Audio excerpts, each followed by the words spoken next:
My parents sued me for cutting off contact and tried to drag me back into their drama. Their manipulation led to a court battle. It all started with an email. After years of manipulation, I told my parents I needed space. Their response? A lawsuit claiming emotional distress, loss of companionship, and even defamation. What followed was a whirlwind of courtroom battles, shocking testimonies, and a community caught in the crossfire. They painted themselves as victims, but the truth was far darker. How far would they go to maintain control? And how did I fight back when their lies began to unravel in front of everyone? This is a story of betrayal, resilience, and breaking free from toxic family ties. The ending? You won't believe it. March 3, 2023, was the day I finally decided to take my life back. It wasn't a spur-of-the-moment decision. No, this had been building for years. My parents, Linda and Carl, 62 and 64, had perfected the art of control long before I was old enough to understand what was happening. Growing up, their manipulation wasn't always obvious.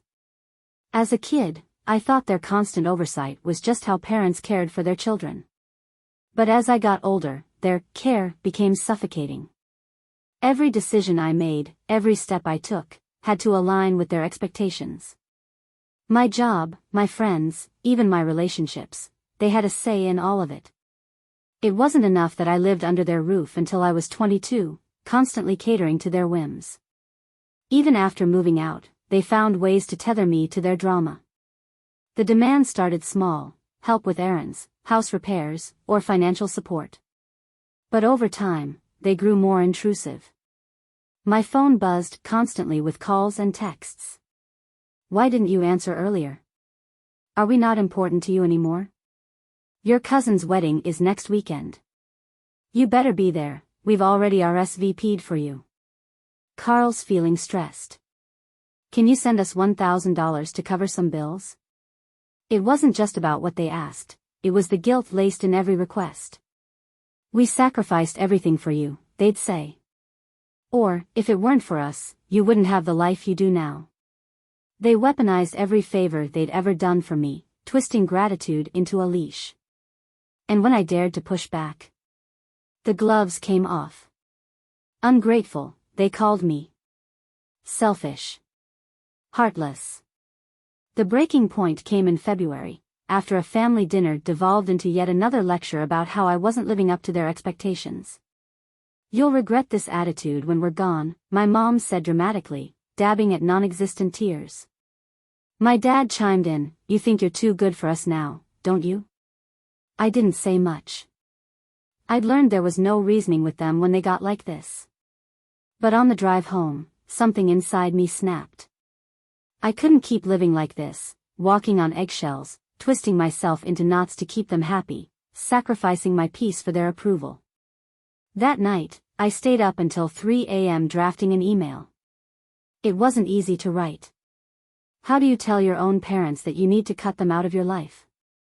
I spent hours revising the message, trying to strike the right tone, firm, but not cruel. Clear, but not cold. Here's what I ended up with. Mom and Dad. I've given this a lot of thought, and I've realized I need to take some space to focus on my life and well-being. Our relationship has become unhealthy for me, and I can't continue to be a part of the constant drama and emotional manipulation. I'm not doing this lightly, and it's not about punishing you. It's about protecting myself. I hope one day we can rebuild our relationship, but for now, I need distance. Please don't contact me. I'll reach out if and when I'm ready. Take care. My name. At 3:27 a.m., I hit send. The response was immediate. By 8 a.m., my phone was blowing up with notifications. First, there were the guilt-laden messages. After all we've done for you, this is how you treat us? You're breaking your mother's heart. Then came the anger. Who do you think you are? We raised you, and you owe us. You're nothing without us. Don't forget that. And finally, the desperation. We don't understand. Can't we just talk? Please, call us. I didn't reply. The silence wasn't easy. Every time my phone buzzed, I felt a pang of guilt, a voice in my head whispering that I was the bad guy in all this.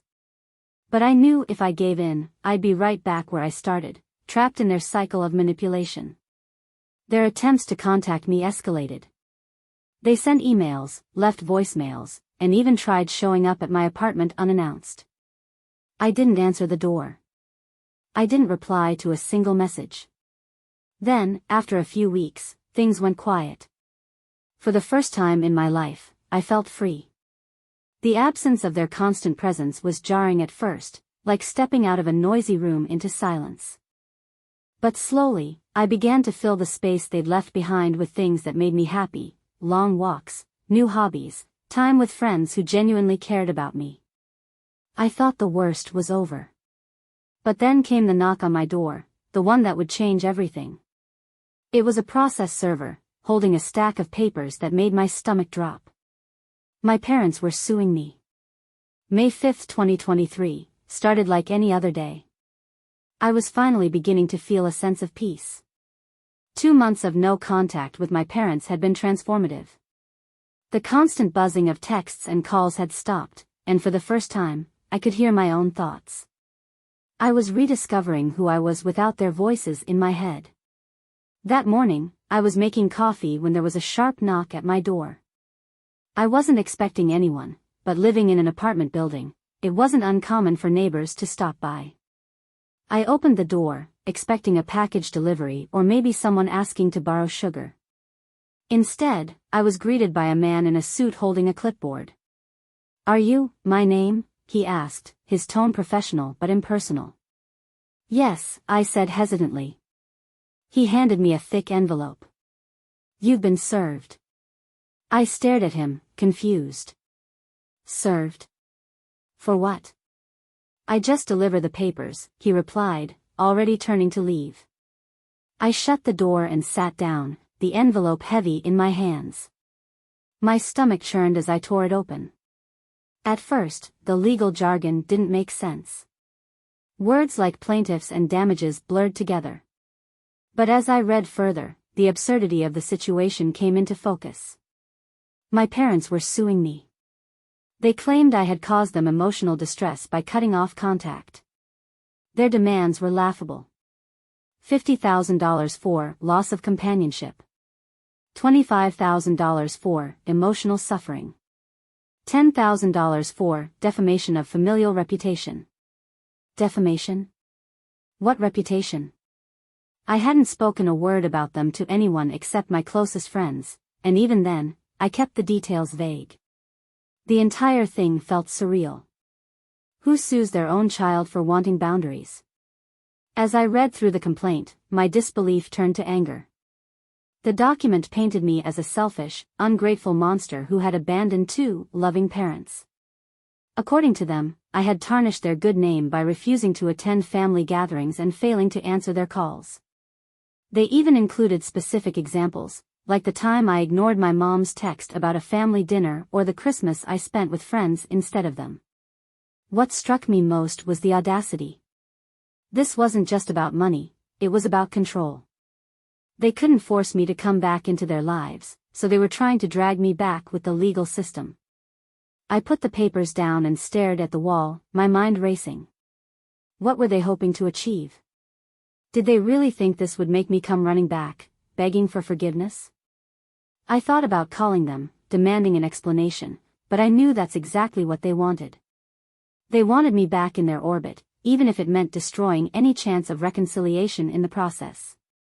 Instead, I called my best friend, Sarah. "They're suing you?" she asked, her voice a mix of shock and outrage. "For what?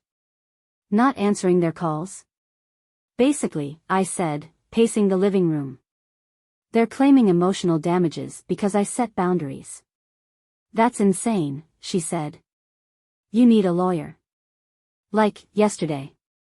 The next morning, I started reaching out to attorneys. Most of them were as baffled as I was. One laughed and said, "This is one of the most ridiculous cases I've ever seen, but sadly, not unheard of." Eventually, I found Emma, a sharp, no-nonsense attorney who specialized in family disputes. When I met her at her office, she read through the papers in silence, occasionally shaking her head. "Here's the good news," she said finally. "This case is absurd. Courts don't usually entertain lawsuits like this." "And the bad news?" I asked. "The bad news is that your parents seem determined. Even if we get this dismissed, they might keep coming after you. This isn't about winning for them, it's about making you bend." Her words hit me hard. She was right. This wasn't about money or damages, it was about power. Emma filed a motion to dismiss the case, citing its frivolous nature. She also suggested we prepare a countersuit for harassment, in case things escalated. Meanwhile, my parents weren't backing down. They gave interviews to the local paper, painting themselves as heartbroken parents abandoned by their ungrateful child. I read the article in stunned silence. My mom was quoted saying, "We only wanted what was best for him. We sacrificed everything, and this is the thanks we get." My dad added, "We just want him back in our lives." Is that so much to ask? It was like they were living in an alternate reality where they were the victims and I was the villain. The community response was mixed. Some people sided with my parents, saying things like, "Family is everything," and "Kids these days have no respect." Others saw through their act and messaged me privately, offering support. One neighbor wrote, "I've known your parents for years. This doesn't surprise me at all. Stay strong." As the weeks went by, the stress began to take its toll. The thought of facing my parents in court made my stomach churn, but I knew I couldn't back down. This was about more than just winning a lawsuit, it was about reclaiming my life. I wasn't going to let them control me anymore. Next step, the courtroom showdown. By mid-May, the lawsuit was no longer just a legal battle, it was a full-blown public spectacle. It started with a phone call from a coworker. "Hey, did you see this?" she asked hesitantly. "See what?" I asked, my stomach already sinking. "Check the front page of the Herald." I ended the call and immediately searched for the newspaper's website. There it was, bold as day. "Parents sue estranged son for emotional damages. We just want our family back." The article featured a picture of my parents, Linda and Carl, sitting on their front porch, looking distraught. My mom clutched a tissue, her face frozen in what I can only describe as performative grief, while my dad stared into the distance like a man who'd just lost everything. The article itself was a masterclass in manipulation. "My son was everything to us," my mom was quoted as saying. "We supported him through school, through tough times, and then one day, he just cut us off. No explanation. No warning. It broke our hearts." My dad added, "We're not asking for much. Just acknowledgement. Just love. Is that too much to ask of your own child?" The piece painted me as an ungrateful, selfish villain who'd abandoned two loving parents for no reason. There was no mention of the years of manipulation, the guilt trips, or the constant invasions of my privacy. To anyone who didn't know the full story, I looked like the bad guy. The fallout was immediate.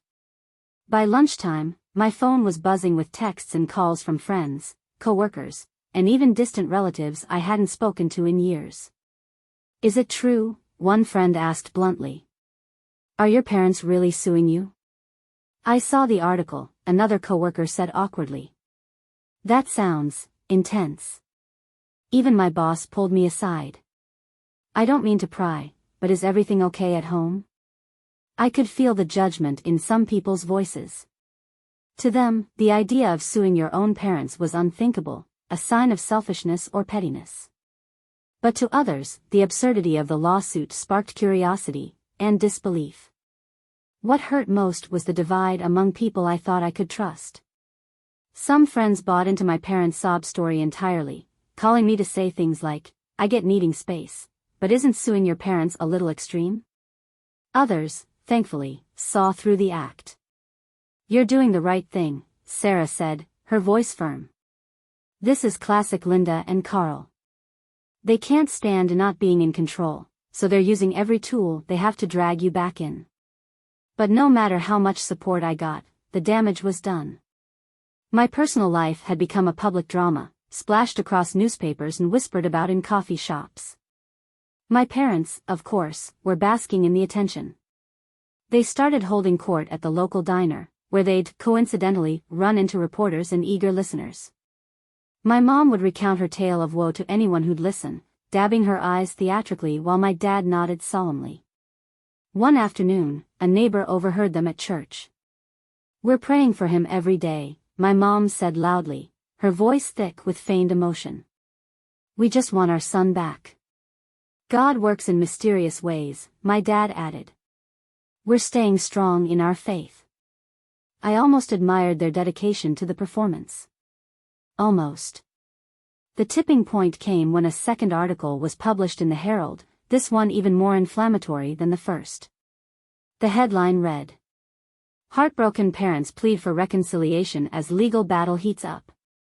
The piece quoted my mom saying, "I don't know where we went wrong. We gave him everything, and now he's punishing us for loving him too much." Punishing them? I stared at the screen, my blood boiling. Was that really how they saw it? But the kicker came at the end of the article, where my parents claimed they'd tried everything to reconcile with me, only for me to shut them out completely. I knew then that I couldn't stay silent any longer. Up until that point, I'd avoided making public statements. I didn't want to stoop to their level or turn this into a tit-for-tat spectacle. But the narrative they were spinning was so far from the truth, so deeply manipulative, that I couldn't let it stand. I reached out to my lawyer, Emma, to discuss my options. "They're painting you into a corner," she said, her tone measured. "If we don't push back, people are going to assume their version of events is the truth. But how do we fight back without making things worse?" I asked. Emma leaned forward, her expression sharp. "We tell your story. Not their version. Yours. And we do it on your terms." The next day, I sat down with a journalist I trusted. I laid everything bare, the years of manipulation, the guilt trips, the financial exploitation. I showed them the texts, the emails, the evidence of their behavior. When the article was published, it was like a bomb went off in our small town. The headline read, "Estranged son breaks silence. This lawsuit is about control, not love." The piece dismantled every lie my parents had told. It included screenshots of their manipulative messages and details about how they'd used me as a financial crutch for years. The response was overwhelming. People who'd once sided with my parents began to backtrack, messaging me with apologies and words of support. As for Linda and Carl, they didn't take kindly to having their facade shattered. But for the first time, I felt like I was no longer fighting this battle alone. Next, the courtroom showdown. May 18, 2023. When I first walked into Emma's office, I felt like a man drowning, clutching at anything to keep my head above water. She sat behind a sleek desk, her piercing blue eyes scanning the lawsuit my parents had filed. "This is ridiculous," she said, flipping through the pages with a mix of disbelief and disgust. "But they're serious, so we need to be, too." Emma was in her mid-40s, with a no-nonsense demeanor and a reputation for handling messy family disputes. Her confidence was infectious, and for the first time since this nightmare began, I felt a glimmer of hope. After reading the complaint in full, she leaned back in her chair, tapping her pen against her desk. "They're claiming emotional distress, loss of companionship, and defamation," she said with a dry laugh. "Do they even understand what those terms mean in a legal context?" "I don't think they care," I replied, slumping in my seat. "This isn't about the law, it's about control. They want to drag me back into their lives, no matter the cost." Emma nodded. "I've seen this before. Parents who can't let go, who see their children as extensions of themselves. They're using the court to punish you for setting boundaries."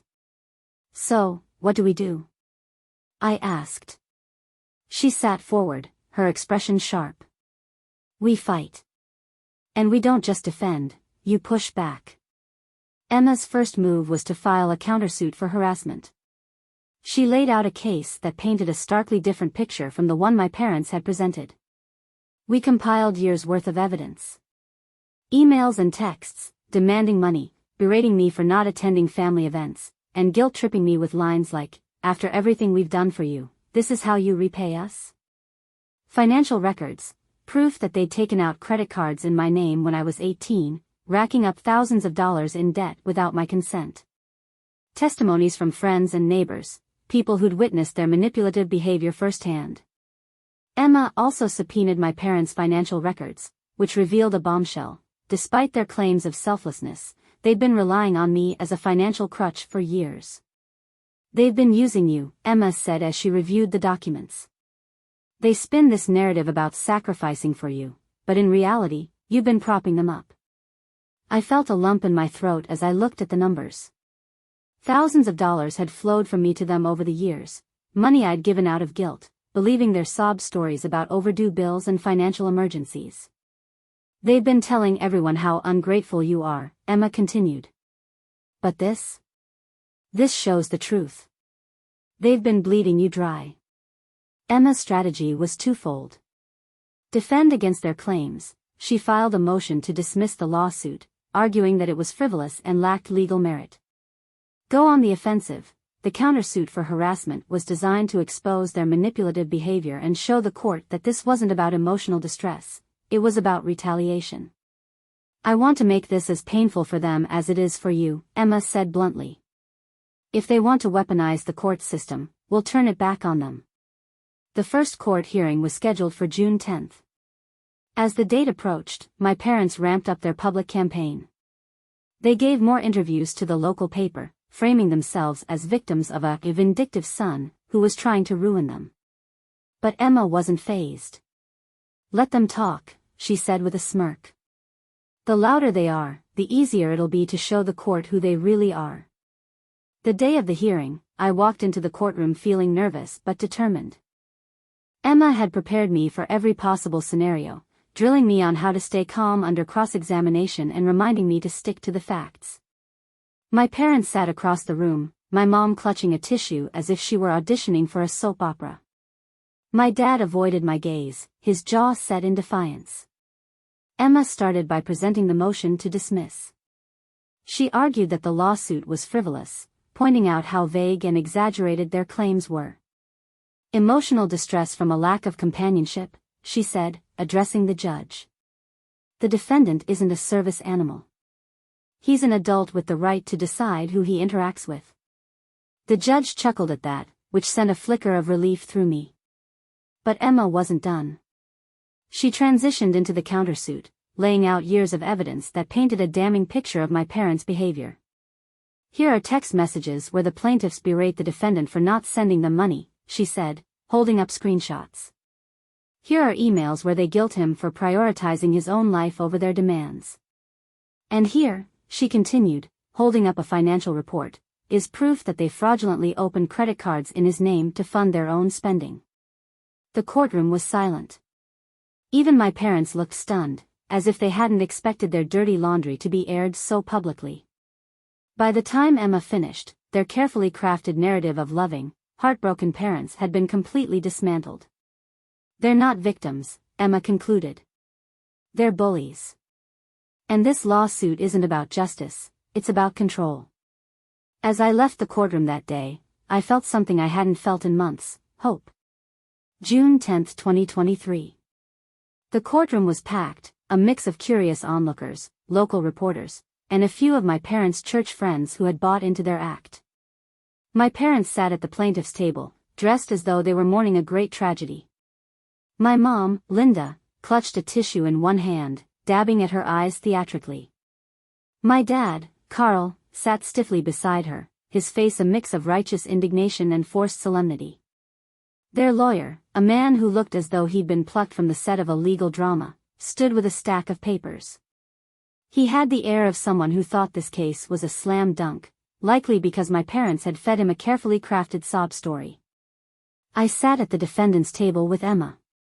She was calm, focused, and, frankly, looked like she was ready to dismantle their entire narrative. The trial began with my parents' lawyer presenting their case. He painted them as victims of an ungrateful son who had abandoned them without cause. "This is not a case of parents being overbearing," he said. "This is a case of a loving family being torn apart by selfishness and neglect." He called my dad to the stand first. Carl walked up slowly, gripping the railing of the witness box as if the weight of his son's betrayal had physically aged him. "Can you tell the court how your son's actions have affected you?" the lawyer asked. Carl sighed deeply, shaking his head. "It's hard to put into words," he began, his voice heavy with emotion. "When he cut us off, it was like losing a limb. The stress of it all, it's given me heart issues. My doctor says it's from anxiety." "And how do you feel about the time you've lost with him?" "It's devastating," Carl said, his voice breaking. "We gave him everything, and he just threw us away." Next, Linda took the stand. She clutched her tissue tightly, her voice trembling as she spoke. "Your Honor, we just wanted what was best for him," she said, her voice quivering. "We sacrificed so much for him. We put our lives on hold to make sure he had everything he needed." Her lawyer handed her a printout, and she held it up dramatically. It was a screenshot of my Instagram, a picture of me smiling at a barbecue with friends. "This," she said, pointing at the image, "was taken 3 weeks after he cut us off. He looked happy. While we were suffering, he was out having fun. How could he do that to us?" The courtroom buzzed with murmurs. I felt my blood boil, but Emma placed a steadying hand on my arm. "Let them dig their hole," she whispered. When it was my turn, Emma wasted no time dismantling their narrative. She started by playing recordings of voicemails my parents had left me over the years. The courtroom grew quiet as my mom's voice echoed through the room. "You're a disappointment. After everything we've done for you, you're just going to throw us away." Then came my dad's. "You think you can just ignore us? I'll make sure you regret this, one way or another." The judge raised an eyebrow, clearly unimpressed with the contrast between their loving parents' image and the harsh reality of their manipulation. Next, Emma brought out the financial records. "These documents," she said, holding them up for the court to see, "show that the plaintiffs opened credit cards in my client's name when he was just 18 years old. They racked up thousands of dollars in debt, which they never informed him about.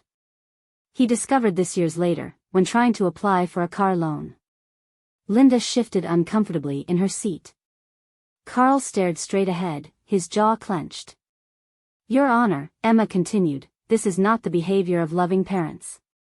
This is financial abuse." Finally, Emma addressed their smear campaign. She called a reporter from the Herald to the stand, who testified that my parents had reached out to them directly, offering their heartbreaking story in exchange for publicity. "Did they provide any evidence to support their claims?" Emma asked. "No," the reporter admitted. "They just told us they wanted to share their side of the story." Emma turned to the judge. "This wasn't about reconciliation. It was about control. When my client refused to submit to their demands, they weaponized the court system and the media to punish him." By the time Emma was done, the courtroom was silent. The judge looked directly at my parents. "This case is deeply troubling," he said, his tone stern. "Not because of the defendant's actions, but because of yours. You've wasted the court's time with a frivolous lawsuit designed to harass your son. I find this behavior reprehensible." Carl's face turned bright red. Linda opened her mouth to protest, but the judge cut her off. "Enough," he said firmly. "You've said more than enough." As we left the courtroom, I felt a weight lift off my shoulders. My parents' lies had been exposed, their manipulations laid bare for everyone to see. But the fight wasn't over yet. June 15, 2023. Just when I thought Emma couldn't dig deeper, she pulled out a card I never saw coming: Mrs. Gardner. Mrs. Gardner was our neighbor when I was growing up, a kind, no-nonsense woman now in her 70s. She was the type of person who knew everyone's business, but in a way that made her the unofficial community historian rather than a gossip.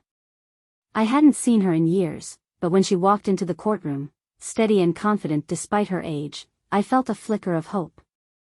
Emma began with a few simple questions, easing her into the testimony. Then she asked, "Mrs. Gardner, can you describe your observations of Carl and Linda's parenting?" Mrs. Gardner adjusted her glasses, her voice firm. "Controlling. Overbearing. They ran that boy's life with an iron fist." The courtroom went still. "Can you give an example?" Emma asked, her tone calm but deliberate. Mrs. Gardner nodded. "There was one time, I'll never forget it, when he was maybe 14 or 15. He'd stood up to them about something. I remember hearing the shouting from my kitchen. The next thing I knew, they had locked him in the garage for hours. No food, no water, nothing." My mom gasped audibly, clutching her tissue. My dad's jaw tightened, but he stayed silent. "They punished him like that often," Mrs. Gardner continued. "Anytime he showed a shred of independence, they'd do something to beat him back down." As if that wasn't enough, Emma followed with the financial bombshell.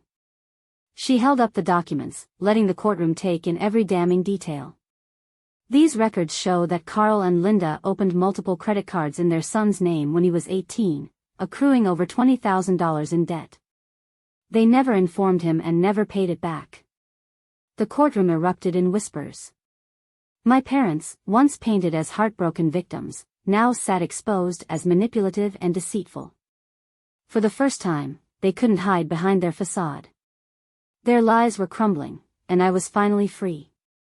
June 22, 2023.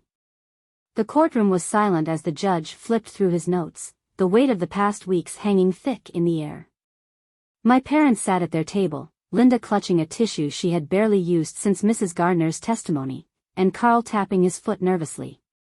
The smug confidence they had paraded at the start of the trial was gone, replaced by the realization that their carefully constructed facade had crumbled. The judge finally looked up, his expression stern but resolute.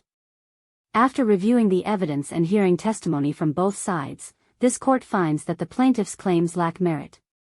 This case is dismissed with prejudice, meaning it cannot be refiled." Linda gasped, her hand flying to her chest as though the words had physically struck her. Carl muttered something under his breath, but the judge's next words silenced him. Furthermore, the judge continued, "The court finds that the plaintiff's actions were frivolous and vindictive, causing undue harm to the defendant. As such, I am awarding damages to the defendant in the amount of $50,000 for harassment and emotional distress." My heart raced as the words sank in. We had won. Not just a dismissal, but vindication. I glanced at Emma, who gave me a small, satisfied nod. The real victory, however, wasn't the money. It was the look on my parents' faces. Linda's mouth opened and closed like a fish out of water, and Carl sat motionless, staring straight ahead, his jaw clenched so tightly it looked like it might snap. They had built their lives around control, manipulation, and the image of perfection.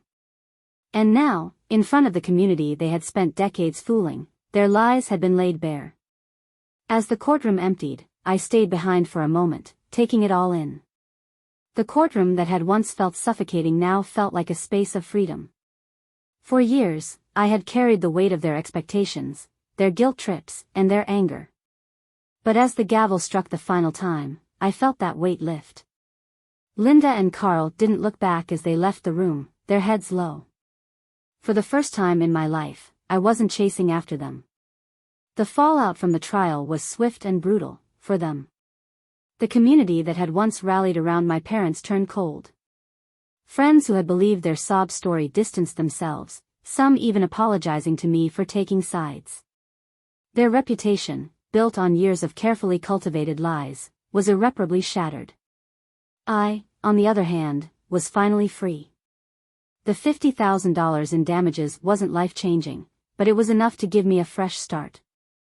I used part of it to move to another city, a place where no one knew me, where I could rebuild without the shadow of my parents hanging over me. The rest went toward therapy, something I had put off for far too long. Therapy was hard. Facing the years of emotional scars they had left behind wasn't easy, but it was necessary. My therapist helped me understand that cutting them off hadn't made me a bad person, it had made me a survivor. Through the process, I learned that family isn't defined by blood but by mutual respect, trust, and love. And sometimes, the most loving thing you can do for yourself is walk away. Looking back, the experience left its marks. There are days when I still feel the sting of betrayal, the ache of knowing my own parents tried to destroy me for wanting independence. But those scars are a reminder of my strength, of what I overcame to claim my freedom. Today, I live a life they can no longer touch. And that, more than any courtroom victory, is the greatest revenge.